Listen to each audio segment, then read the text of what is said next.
Emmanuel Bacri, Alain Toledano ensuite. Et à l'issue de cette plénière, vous allez prendre place dans les deux salles, le salon Mail pour IA et médecine augmentée et le salon Neptune pour IA et médecine de précision. Je donne la parole à Jacques Lévinaire et bienvenue. Bonjour, bienvenue à toutes et tous. C'est un plaisir de se retrouver physiquement après quelques années où les réunions en personne étaient difficiles. C'est donc très agréable de vous voir. On a été obligé de limiter les invitations. Un grand merci à la Maison des Arts et Métiers qui nous accueille. Et un grand merci, avant que j'aille plus loin, à l'équipe du Technion France, Valérie Sabat et toute l'équipe. Alors, le Technion France, c'est l'antenne française du Technion, donc l'Institut technologique d'Israël. C'est un institut exceptionnel qui a été fondé en 1912, donc il y a plus de 100 ans, avec des visionnaires comme créateurs, puisqu'ils ont compris que l'avenir tenait dans l'enseignement, la recherche de haute qualité et l'entrepreneuriat. Le résultat n'est pas étonnant. Le Technion est classé parmi les meilleures institutions dans le monde, par des classements objectifs, avec des critères, chacun a ses critères, mais le Technion fait partie des établissements de très haut niveau. Ceux d'entre vous qui ont eu la chance d'y aller auront vu un campus exceptionnel avec, on ne peut pas faire autrement à notre époque, dire qu'il y a presque autant de femmes que d'hommes parmi les étudiants. La minorité arabe est dans la même proportion que celle de la population israélienne. C'est donc un établissement tout à fait intégré dans la société qui à la fois est de très haute qualité scientifique, enseignement et autres. Le Technion a déjà 3 prix Nobel scientifiques internes, plus plusieurs prix Nobel qui ne sont plus au Technion en Israël, mais qui ont travaillé au Technion. Donc vous voyez un établissement de très haut niveau. Alors sur le plan de l'entrepreneuriat, le Technion a été classé 6e par le MIT. Alors, après le MIT, après Stanford, Cambridge, Oxford et Imperial College. Mais sur le plan de l'intelligence artificielle, le classement de Shanghai a classé le Technion au premier rang mondial. C'est donc tout à fait légitime d'organiser cette réunion sur l'intelligence artificielle et la médecine, pas que l'intelligence artificielle, mais en particulier l'intelligence artificielle et la médecine. Et donc, ça va être le thème de cette soirée. Et avant de continuer, donc un petit merci aussi à nos partenaires qui nous ont permis de réaliser cette soirée. Vous voyez sur tous les panneaux, ils apparaissent. Et je vais maintenant passer la parole à Emmanuel Bacri, qui est près de moi, qui va rentrer un peu plus dans le détail. Je voulais vous présenter un peu, beaucoup d'entre vous connaissez le Technion, mais je voulais aller rapidement. Un grand merci à vous tous et à bientôt. À tout à l'heure.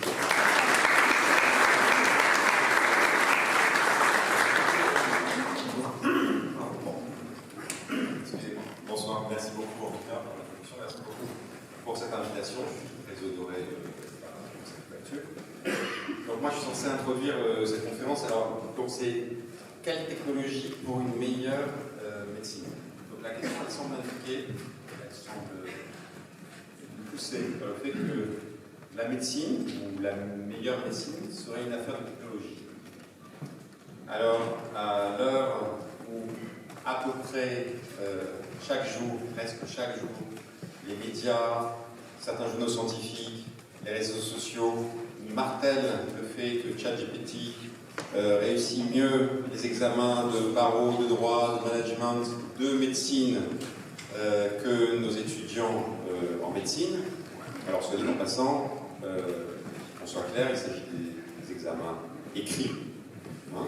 Et il s'agit des examens écrits qui ont été mis en place pour évaluer les humains, pas les machines. Si on faisait un examen sur le sens commun, ChatGPT se ferait massacrer. Voilà. Je ne veux rien enlever sur les... Non mais vraiment c'est important, je ne veux pas du tout enlever sur la qualité spectaculaire de la prouesse technologique de ChatGPT, qui est vraiment quelque chose qu'il faut absolument souligner. Simplement, je ne crois pas que ChatGPT saura être médecin. Voilà.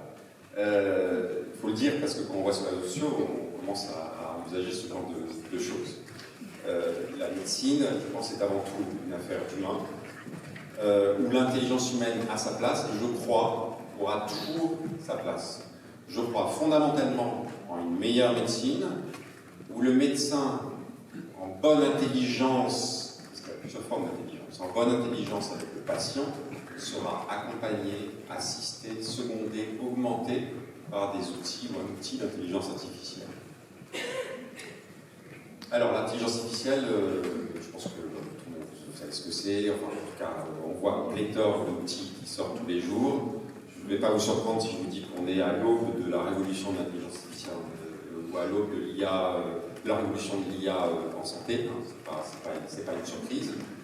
En fait, ce soir, ce que je voudrais, c'est vous sensibiliser à une autre révolution, une révolution qui me préoccupe particulièrement et qui occupe notamment le Health Data Hub, dont je fais partie, et sans laquelle je pense que la révolution de l'IA en santé aurait du mal à prendre un véritable essor, à prendre vraiment son envol. Il s'agit bien sûr de celle des données. Les données, c'est au cœur de l'IA. En tout cas, l'IA en santé. Enfin, l'IA en santé, si vous n'avez pas de données, on ne fait pas grand-chose. Et j'aurais tendance à penser que la révolution de l'IA en santé passe surtout, avant toute chose, par d'abord une organisation de bases de données qui soit de qualité, non biaisée, interopérable, je reviendrai sur ce terme-là, avec un accès facile, plus sur une organisation de ce base-là, plutôt que sur de la recherche méthodologique, de la création de nouveaux outils algorithmiques, ce qui est très important. Mais la révolution, je pense, passe plus d'abord par là. Et en fait, si je précise un peu ma pensée, organiser des bases de données de ce type-là à un niveau national ou à un niveau transnational, c'est une révolution déjà en soi. Vous ne croyez pas que c'est simple, ça va prendre des dizaines d'années. C'est une révolution en soi qui aura des impacts absolument phénoménaux sur la santé publique, vraiment phénoménaux. Et, c'est important de le noter, qui ne sera pas des impacts qui ne seront pas forcément liés à l'IA. C'est vraiment ça, il faut comprendre ça. Avec des débats, on peut faire aussi beaucoup de choses. Alors, en tout cas, qui ne sera pas forcément lié à l'IA, on va dire sur court et moyen terme. Peut-être qu'à long terme, ce sera effectivement que de l'IA. Alors, je vous parle un tout petit peu quand même de l'institution d'où je viens, qui s'occupe de ça, le Health Data Hub, et qui a un groupement d'intérêt public qui a été créé il y a 3 ans dans le cadre de la stratégie nationale de l'IA, et qui a pour mission de faciliter l'accès aux données de santé pour la recherche d'intérêt public. Alors, vaste programme. Pourquoi vaste programme? On a de très belles bases de données de santé en France. Le problème, c'est qu'il y a beaucoup de freins pour y accéder. Et puis, même une fois qu'on y accède, c'est pas si facile que ça. Il va falloir essayer de lever un petit peu ces freins. Et elles sont très largement sous-exploitées, ces bases. Alors, je vais nommer juste quelques freins pour bien comprendre de quoi je parle. Premier frein, les bases sont un peu partout, éparpillées, et c'est très difficile de savoir où et quoi. Surtout si vous n'êtes pas expert du sujet. Deuxième frein, la gouvernance. Vaste sujet. Vous avez des gouvernances d'accès aux bases qui sont excessivement hétérogènes, qui peuvent être extrêmement longues. 3 ans pour accéder à des bases classiques. Ça peut être du 6 ans, ça peut être du jamais. Qui peuvent être quelquefois discrétionnaires, avec des problèmes associés à cette gouvernance qui sont souvent, qui peuvent être inextricables, des problèmes de valorisation scientifique ou de valorisation financière, qui sont au cœur de ces problèmes de gouvernance. Troisième frein, j'en ai parlé, je l'ai mentionné, l'interopérabilité des données. Alors, c'est quoi l'interopérabilité des données? C'est un terme un peu technique, mais c'est simplement dire comment est-ce qu'on fait pour travailler avec 2 bases de données, comment on fait pour faire collaborer 2 bases de données. Alors, il y a des choses simples, entre guillemets, qui est, il faut qu'elles soient sous le même format, ou ce genre de choses. Et puis on peut monter sur une interopérabilité un peu plus haut niveau et parler d'une interopérabilité plutôt sémantique, et de dire, en fait, on prend deux bases de données sur des pathologies, il faut qu'on s'assure qu'elles parlent rigoureusement de la même pathologie, c'est-à-dire que les codages de la pathologie ont été faits de la même façon, sinon on parle de deux maladies différentes. Exemple évident, le Covid pendant la première vague. Le Covid pendant la première vague, tout le monde codait Covid différemment. Je pense que certains d'entre vous doivent penser au...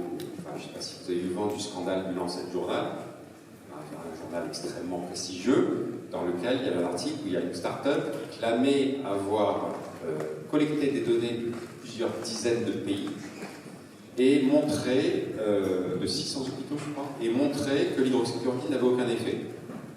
Alors le résultat était bon, mais la méthode était de façon évidente, totalement érodée. C'est impossible de rendre interopérable, surtout en début de Covid, des données de 40 pays. Et sans compter le fait que ça devait être absolument pas légal, parce qu'après ces 40 systèmes de gouvernance différents, c'est sûr que c'était fait dans la plus grande illégalité. Alors, ça n'empêche que le résultat était juste. Bon, ça fait un scandale parce que le Lancet a publié ça. Le résultat était juste. Et ensuite a été par contre montré, on a rassemblé des données à des échelles nationales. En France, on a eu une étude qui a montré que c'était des bases de données extrêmement importantes pour du suivi de pandémie et pour justement regarder quels sont les effets des médicaments. Et il n'a fait aucun doute après ces études-là que l'hydroxychloroquine n'avait absolument aucun effet. Donc l'interopérabilité, c'est quelque chose de vraiment, vraiment important. Alors il y a tous ces freins. Et nous, au Hub, on essaie d'apporter notre petite brique pour essayer d'améliorer les choses, de faire en sorte que ces freins soient un peu moins forts. Et en fait, donc, notre mission, elle se décompose en 4 missions. On est le guichet unique d'accès de la pipeline de gouvernance nationale pour accéder aux données de santé. On a mis en place une plateforme à l'état de l'art, aussi bien d'un point de vue de la sécurité, on est une des plateformes les plus sécurisées de France aujourd'hui. Je pense que vous avez eu vent de tous les problèmes qu'il y a dans le CHU avec les malwares. Là, il y a des gros problèmes de cyberattaque des CHU. Et avec, à l'état de l'art aussi, pardon, sur la plateforme d'un point de vue computationnel, donc avec la possibilité de mobiliser des clusters de GPU si vous avez de l'IA à faire tourner à grande échelle.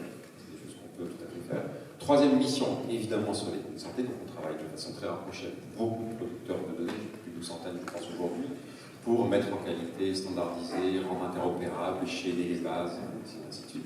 Et on a une mission d'animation de l'écosystème,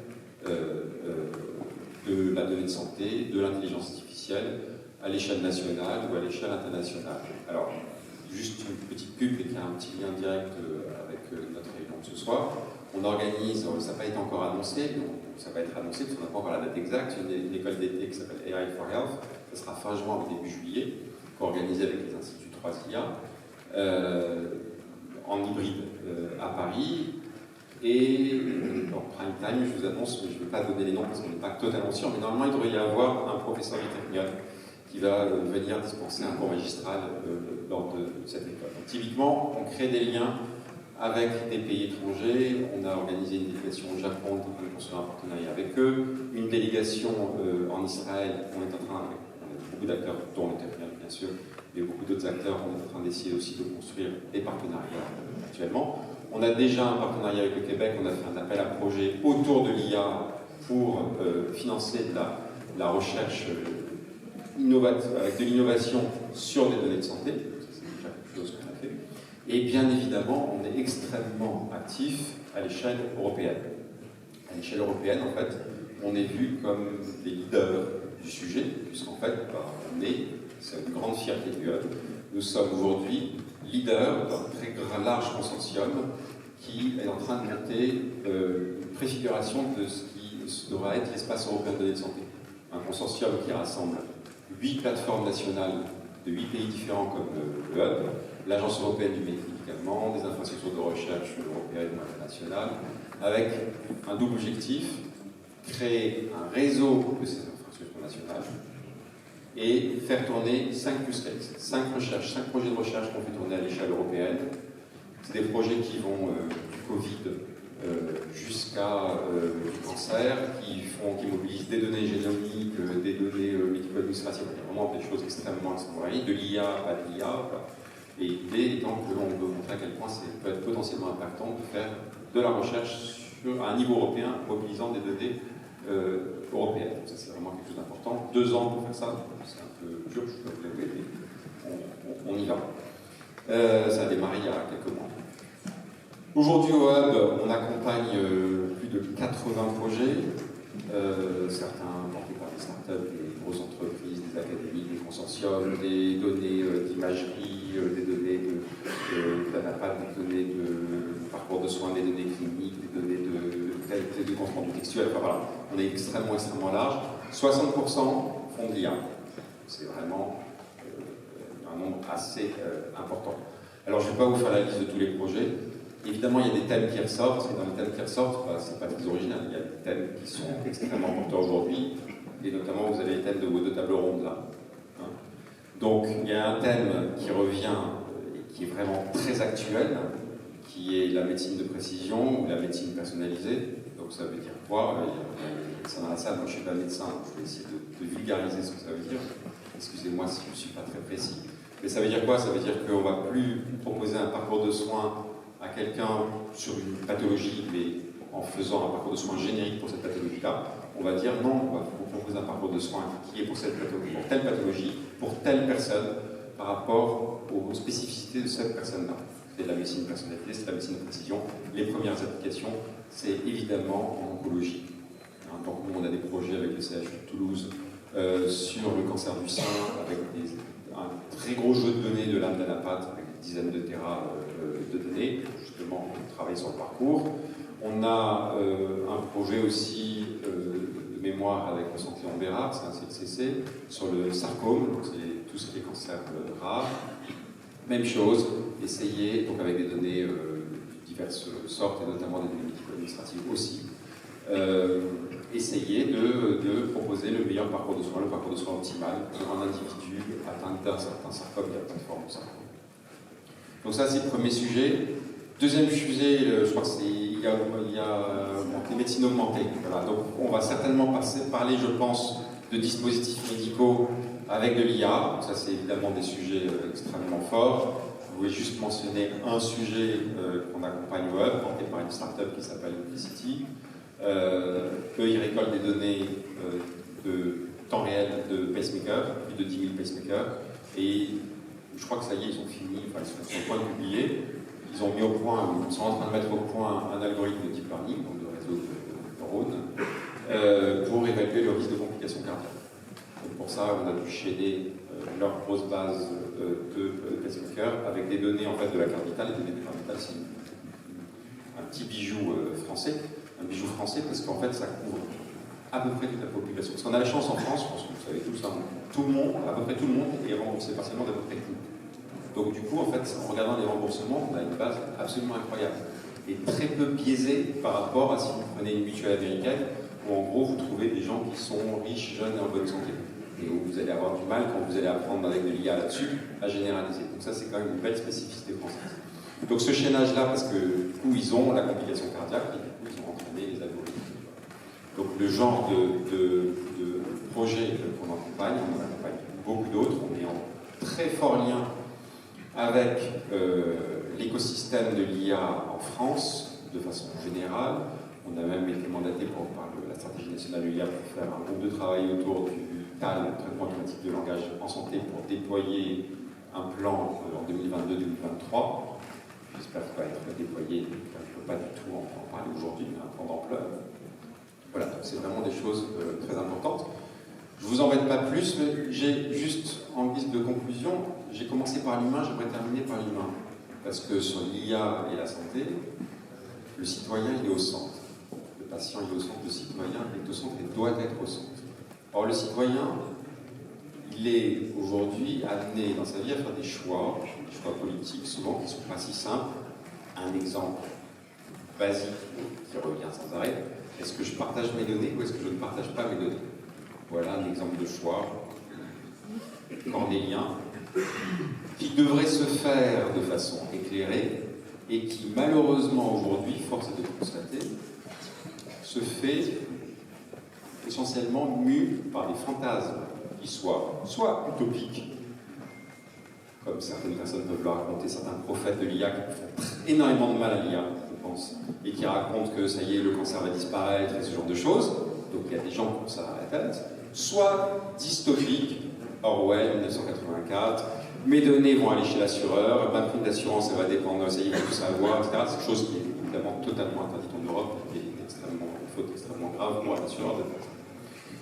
Donc, c'est évident qu'il faut passer du temps pour expliquer aux citoyens les enjeux, comprendre, et pas orienter, ne pas dire il faut que tu partages des données, c'est super important, c'est une catastrophe de faire ça. Il faut expliquer les risques du partage, il y en a toujours des risques de partage de données, et des risques non-partage, dont on ne parle peut-être pas assez, parce que si on arrête de partager les données aujourd'hui, ça peut être assez catastrophique. Hein. Et puis sur l'IA, il faut arrêter de prophétiser, de regarder ce qu'on va réussir à faire bientôt, etc. Déjà, parlons de ce qu'on est capable de faire aujourd'hui et de ce que l'IA n'est pas capable de faire aujourd'hui. Ça permet de tracer des limites, parce qu'on confond tout. Le citoyen confond tout. Voilà. Je voulais terminer là-dessus, simplement pour vous dire, vous l'aurez compris, je pense que pour moi, la priorité des priorités sur tous ces sujets-là, c'est l'éducation du citoyen. Et l'éducation du citoyen, c'est pas on doit le mettre sur un notebook Python et lui apprendre à programmer en IA. C'est pas ça. C'est juste l'éclairer sur qu'est-ce qu'on peut faire avec des données, qu'est-ce qu'on ne peut pas faire, qu'est-ce qu'on peut faire avec de l'IA, qu'est-ce qu'on ne peut pas faire avec l'IA. Ça, je pense que c'est des sujets qui sont importants. Voilà.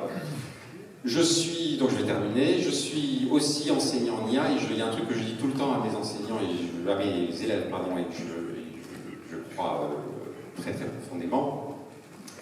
Vous êtes rien sans les experts. Voilà. L'IA ne va pas remplacer les experts.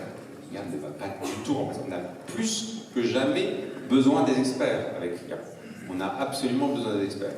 Et donc, je vais me faire tout petit et je vais laisser la place à un expert, parce que je pense qu'il a presque, je trouve qu'il a plus de choses à dire que moi. Alors, je suis désolé, je prends ma petite note, parce qu'en fait, il a tellement de titres, l'expert en question, que je suis obligé d'avoir une...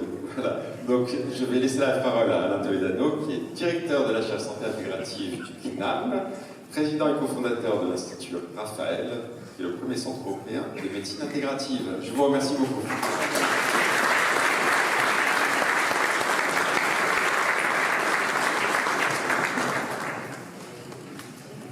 Bonsoir à toutes et à tous, merci pour l'invitation. Alors ma filiation avec le Ternium, c'est que c'est l'université de ma petite sœur. Donc voilà, une filiation de cœur. Peut-être qu'on entend bien. Comme ça va, c'est mieux. Alors quand vous commencez vos études de médecine, on vous dit deux choses. La médecine a deux ennemis, la superstition et l'héritage des anciens. Autrement dit, la religion et la tradition. Bon, après quoi, on vous enseigne tout de suite ce que disait Voltaire, l'art de la médecine consiste à distraire le malade pendant que la nature le guérit. Personne ici qui va le croire. C'est là où on a envie de retrouver ces traditions. En fait, c'est une belle façon de faire la différence entre croire et savoir. Dans une société profondément marquée par l'impact des réseaux sociaux en tout genre, c'est vrai qu'il faut faire la différence entre ce qu'on croit et ce qui peut nous motiver. Et des fois, c'est puissant, une croyance. On ne peut pas. Quand on croit, on ne sait pas. Mais quand on sait, on sait. Et donc, c'est un plaidoyer pour qu'en France, en tout cas, on continue à installer une industrie de la santé qui fabrique des savoirs, des connaissances et qui fasse évoluer notre système de santé de façon globale. Alors, ce soir, c'est quelle technologie pour la médecine de demain? On demandait en quelques minutes d'essayer d'évoquer la vision de la santé de demain. Alors, quand on essaie d'être un peu prospectif, la vision, c'est finalement on interroge sur quelles sont vos représentations mentales de la santé, en essayant de pondérer ça avec ce que vous imaginez comme évolution pour demain. Alors, il faut tout de suite se demander d'abord, on a tous des façons différentes d'entrevoir nos futurs. Il y en a qui imaginent leur futur en continuité, qui imaginent la rupture. Il y en a qui imaginent bien qu'il va y avoir des innovations qui vont nous bouleverser. Et pour certains, c'est incrémental, c'est petitement. Pour d'autres, c'est vraiment révolutionnaire. Il y en a qui attendent le changement immédiatement. Il y en a pour qui ça va être différé. Donc c'est très important qu'ensemble on fasse ce travail aujourd'hui. Quelle vision de la santé de demain? Alors, on va prendre quelques exemples. Quand on pense à demain, finalement, c'est une façon de remettre au goût du jour ce qu'on a déjà aujourd'hui. Déjà aujourd'hui, on peut séquencer les 3 milliards de paires de base des 25 000 gènes de l'ADN. Je salue le professeur Daniel Cohen, notre maître en génétique, qui est venu par âge. Voilà, il est là. Il est discret là. Donc c'est vrai qu'on peut séquencer ces gènes. Et aujourd'hui, on a des ciseaux moléculaires qui nous permettent de couper les gènes. On peut éditer du génome, on peut remplacer un gène, l'anémie simple, qu'on appelle la thalassémie. On peut commencer à travailler sur les embryons, sur la thérapie génique, déjà aujourd'hui, on a des programmes en immunité antitumorale, en vaccination antitumorale, et vous voyez des résultats spectaculaires dans les leucémies aiguës, avec des résultats de plus de 80% de cellules qu'on a pu récupérer dans le sang, qu'on a pu entraîner à combattre les cancers, les fameuses CAR T-cells que beaucoup connaissent. Et déjà, on commence à avoir des autorisations de mise sur le marché. Déjà, aujourd'hui, on peut fabriquer en 3D des médicaments. Donc, il y avait en 2015, avec le MIT, on compare souvent le Ternion, et développé un médicament, un anti-épileptique, qui a eu l'autorisation qu'on n'arrivait pas à fabriquer, mais sauf en imposant des couches successives, on a fabriqué un anti-épileptique très puissant. Alors, c'est des médicaments fabriqués en 3D, il n'y a pas de stockage, on choisit notre posologie, et surtout, imaginons bien qu'on va pouvoir fabriquer en 3D des médicaments qu'on va ultra cibler, parce que tous les jours, déjà, on fait le séquençage génétique de nos tumeurs. Et on a 2000 médicaments en cours, d'études et de recherches, une centaine de gènes actionnables. Voilà. Donc, quand on veut parler du futur, il faut déjà qu'on s'approprie l'existant. Il n'y a pas que l'industrie du médicament ou de la biologie, il y a déjà des robots chirurgiens qui vont avec des algorithmes, des caméras et des bras robotisés opérer. Il y a une superbe intervention à Amiens comme ça qui a fait une scoliose avec des petites incisions et corrigé une déviation vertébrale. Des gens qui suivent radiothérapeute aussi. On a des robots de radiothérapie qui détectent le mouvement des cibles, qui adaptent leur tir au mouvement des cibles avec une précision au demi-millimètre sur cible mobile. Quand vous avez une tumeur à 2 mm du nerf optique, on peut garder la vue et traiter la tumeur. Alors, bien sûr qu'il y a tout ça, mais j'ai envie de dire pourtant. Après, déjà, c'est pourtant. Pour raconter l'histoire d'hier. Hier, on a un patient vraiment fait de technologie qui a ce qu'on appelle une ACFA, une arythmie complète par fibrillation auriculaire. C'est un trouble du rythme cardiaque qui nécessite qu'on fluidifie le sang. On donne des anticoagulants pour éviter que le sang se cristallise et qu'on ait des embolies. Il est très content parce qu'il est piloté, monitoré à distance. Il y a à peu près 40 personnes qui sont au courant de ses tracés électrocardiographiques. Il est féru de tête, qui contrôle ça de son smartphone. Sauf qu'il y a un tapis mal foutu chez lui, il tombe, il se fait mal à la tête. Il est aux urgences hier soir, et personne n'a vu cette vidéo. Il a fait ce qu'on appelle un hématome sous-dural, et ce matin, il est mort. Donc, bien sûr qu'il a été monitoré avec la super techno, sauf qu'il n'y a personne qui lui a dit bonjour, après avoir passé 9 heures aux urgences, sous anticoagulant avec un hématome sous-dural. Pourtant, on a aussi cette femme qui pilote, véridique de ce matin, qui pilote son diabète sur son smartphone avec ses injections d'insuline, qui en plus faisait partie d'un programme qui s'était fait diagnostiquer un cancer du sein par intelligence artificielle. Et cette dame-là, elle vient avec un cancer du poumon, quand tu discutes avec elle, ben, tu te rends compte pourtant qu'il y a énormément de facteurs de risque qu'on a laissés de côté, sur lesquels on ne travaille pas. Cette femme-là qui ne fume pas, elle brûle de l'encens chez elle en permanence. Et vous savez qu'une heure qu'on brûle de l'encens, c'est 12 cigarettes. Vous savez que la pollution tue 9 millions de personnes par an dans le monde et 100 000 en France. Vous savez que cette femme-là qui habite sur le périph', il y a une toxicité sonore qui fait qu'elle a augmenté son risque de mortalité. Et on voit bien que cette santé environnementale qu'on n'a pas vraiment bien apprise dans nos facultés de médecine, c'est 25% des décès dans le monde, c'est 13 millions de décès, c'est 25% des facteurs de causalité des maladies chroniques, qui touchent 20 millions de Français. Donc, on a une hyper-technologie très pointue, mais qu'on doit intégrer dans un système. On sait déjà que 40% des cancers sont évitables. On sait déjà que 80% des maladies cardiovasculaires sont évitables. Si on travaille sur l'alcool, le tabac, la sédentarité, le surpoids. Mais pourtant, on n'a fait que 3% de nos budgets à la prévention. On sait déjà très bien faire des télésuivis. Et il y a beaucoup de gens dans ces cœurs de métier, on voit des solutions toutes plus intelligentes les unes que les autres. Et je vais vous dire pourquoi je ne les mets pas. Parce qu'en général, sur le milliard de consultations médicales par an en France, 50% c'est pour gérer des symptômes de maladies chroniques. Et en général, qu'on ait ou pas un super télésuivi, on coupe la parole au patient de 23 secondes en moyenne. Et on prescrit des médicaments pour 90% des cas. Quand on jette une boîte sur deux à la poubelle, on jette 7 milliards d'euros par an à la poubelle. Ça pourrait nous faire du développement, ça. Donc la vraie question de la santé de demain, c'est pas est-ce qu'on va arriver à être performant sur le plan technologique, c'est quel système de santé on a envie de construire pour intégrer ces technologies. Alors on a vu qu'il y a une première génération de tech, on mesurait, on captait, on transmettait, on analysait, on stockait, et tout le monde s'est approprié les concepts de l'anormalité. C'est très bien, c'est une éducation globale. Et on voit maintenant qu'on développe du service en santé, de la thérapie digitale, on fait des belles analyses de corrélation avec toutes nos data.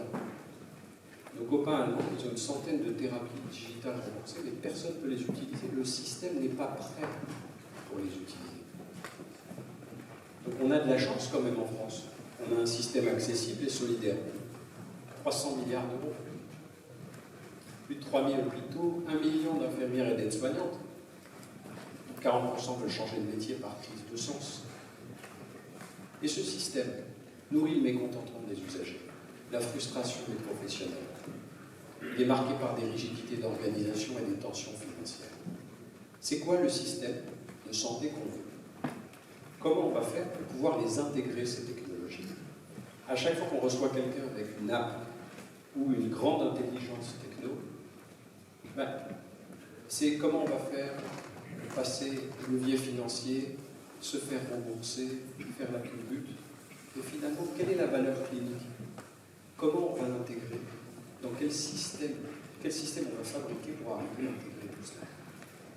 Je voudrais juste terminer en disant que notre sujet aujourd'hui, c'est un sujet de santé. La santé n'est pas l'absence de maladie, et la santé n'est pas le silence des organes. La santé va se composer de la santé psychologique, la santé émotionnelle, la santé sexuelle, la santé sociale, la santé environnementale. Et qu'investir tous ces champs de la santé, intégrer toutes ces dimensions, cette santé intégrative, c'est un travail qu'on doit fabriquer pour passer d'une médecine centrée sur la maladie à une médecine centrée sur l'individu et son projet de vie. C'est Canguilhem qui disait « Rien n'est apparu dans la science qui n'est d'abord apparu dans la conscience ».